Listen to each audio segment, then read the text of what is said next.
भगवान विष्णु ने, श्री हरि बैकुंठनाथ ने समुद्र से प्रकट हुई क्षीर सागर से लक्ष्मी जी से विवाह कर लिया। अब लक्ष्मी जी का विवाह हो गया, रत्न आपस में बट गए, लक्ष्मी जी की बहन का किसी से विवाह नहीं हुआ, बड़ा धर्म संकट खड़ा हुआ। अब वो इतना तेज रोने लगी। लक्ष्मी जी की बहन का नाम था दरिद्रता, तो वारुणी दरिद्रता देवी जब प्रकट हुई तो उनसे कोई विवाह नहीं किया, न असुरों ने लिया न राक्षसों ने लिया। अब वो लगी चीखने, जब इतना रोने लगी कि छोटी बहन का विवाह हो गया, बड़ी बहन का विवाह नहीं हुआ, बड़ा धर्म संकट खड़ा हुआ। उनके रुदन से देवता त्राहि त्राहि करने लगे। भगवान बैकुंठनाथ यानी श्री हरि के कान में ध्वनि गई, लक्ष्मी जी कहीं कि हमारे बहन की आवाज रोने की सुनाई दे रही है। भगवान ने कहा तो बात क्या है, क्यों रो रही, किसी ने मार दिया कि दुख दिया? कहा मारा और कोई नहीं, उनका कोई उनसे विवाह नहीं करना चाहता है। भगवान ने कहा कि ये कौन बड़ी बात है, अरे विवाह तो कोई कर लेगा, जब तुम इतनी अनिंद्य सुंदरी हो, ऐश्वर्य की स्वामिनी हो, तो तुम्हारी बहन भी वैसे ही होगी। लक्ष्मी जी ने कहा नहीं, हमारी बहन से जो विवाह करेगा वो भिखमंगा हो जाएगा, दरिद्र हो जाएगा, सड़क पर आ जाएगा। नाम क्या है? कहे दरिद्रता। भगवान ने कहा तब कौन आफत मोल लेगा? देवता आदि किसी ने वर्ण नहीं किया।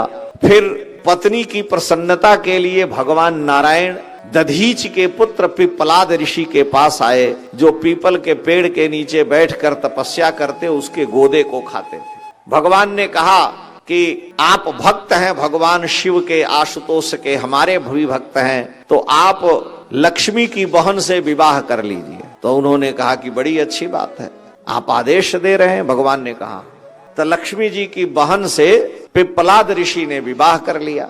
अब पिप्पलाद ऋषि ने ब्याह किया तो जो झोपड़ी ओपड़ी थी वो सब भी जल गई, रहने का ठिकाना नहीं, भोजन भी मिलना बंद हो गया। पहले तो कुछ मिल जाता था, क्योंकि जब दरिद्रता घर में आ गई तो फिर समझ लीजिए। भगवान ने कहा कि आप पीपल के वृक्ष का आश्रय लें, क्योंकि अश्वत्थः सर्व वृक्षाणाम, गीता में भगवान कह रहे हैं वृक्षों में मैं अश्वत्थ पीपल का वृक्ष हूं।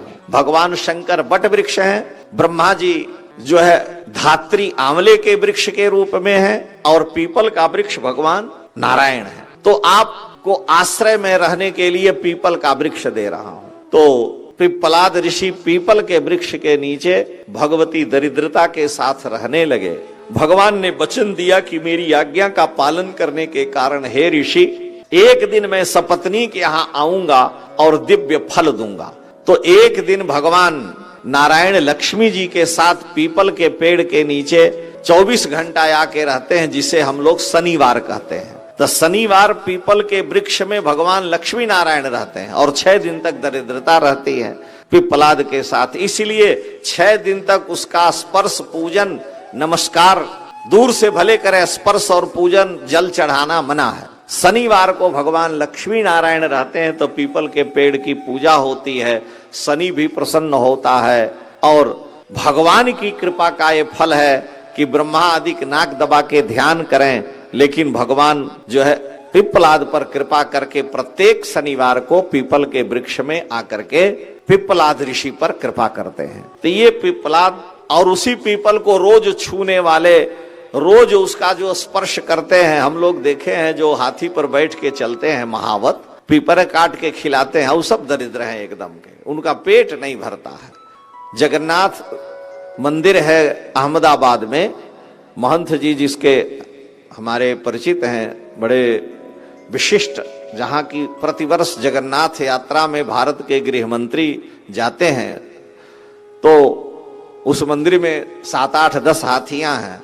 हमारी चर्चा हुई तो महाराज जी कह रहे थे कि ये सब हाथी ले जाते हैं और किराए पर अपना चलाते हैं, लेकिन महाराज ये हम कुछ नहीं इनसे लेते हैं, हम और अपनी ओर से देते हैं, फिर भी ये दरिद्र बने रहते हैं। तब मेरी समझ में आया कि आखिर में जो लिखा है पीपल के पेड़ के स्पर्श, तो पीपल के पेड़ काट के खिलाएंगे तो ये दरिद्र बने रहेंगे, क्योंकि इनको तो शनि रवि का विचार करना नहीं है। इसलिए हमारे यहाँ धर्मशास्त्र में इसका वर्णन है।